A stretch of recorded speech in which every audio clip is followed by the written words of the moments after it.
मनातली खंत सांगते मी. महिला राज्य आलं, पण महिला राज्याने फेटा घालायचा नाही. फेटा अंगावर महिलांनी घातलाय की धान्य मागं होतं. आधीच पाऊस पडलाय, दुष्काळामुळे पुष्कळ परिस्थिती शेतकऱ्याचे विचित्र झालेली आहे. त्याच्यामुळे महिलांनी फेटे बांधायचे नाहीत. आपल्यापासून पायंडा पाडूया.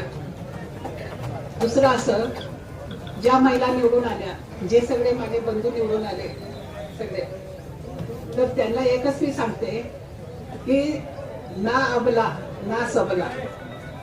निवडणुकीसाठी तुम्ही घोडा फेकला अकलूच्या ह्याच्यावरून, काय ते आपलं गडावरून, अकलूच्या गडावरून तुम्ही घोडा फेकलेला आहे. तर तुम्ही घोड्यावर बसून सगळं काम करा आणि घोड्याच्या चपळाईने काम करा. मधमाशीला विचारलं की तुम्ही एवढं मोठं मोहळ करता आणि आम्ही तर तुमचा मध घेऊन जातो.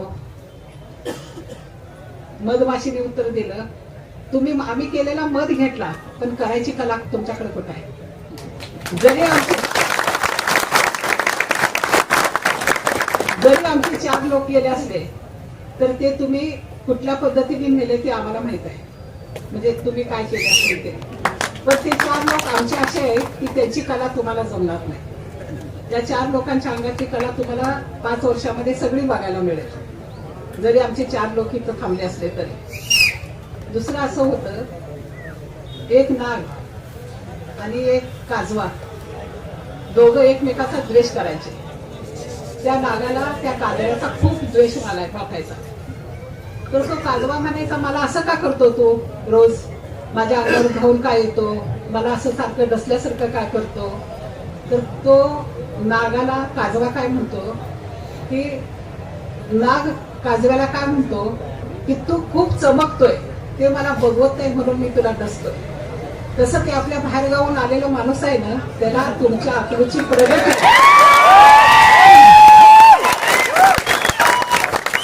तुमच्या अकलूची प्रगती, तुमचं वैभव, तुमची सगळी ती श्रीमंती, तुमच्या गाड्या, तुमचं अजून काय असेल शेतीतलं सगळं वैभव, हे सगळं बघवणं झालंय म्हणून तुम्हाला तो डसा लागलाय. फक्त तो डसताना त्याला कुठला काजवा आणायचा ते बघा तुम्ही.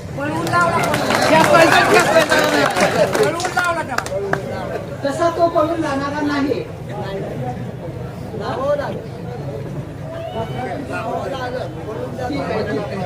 आम्ही पळून लावू त्याला.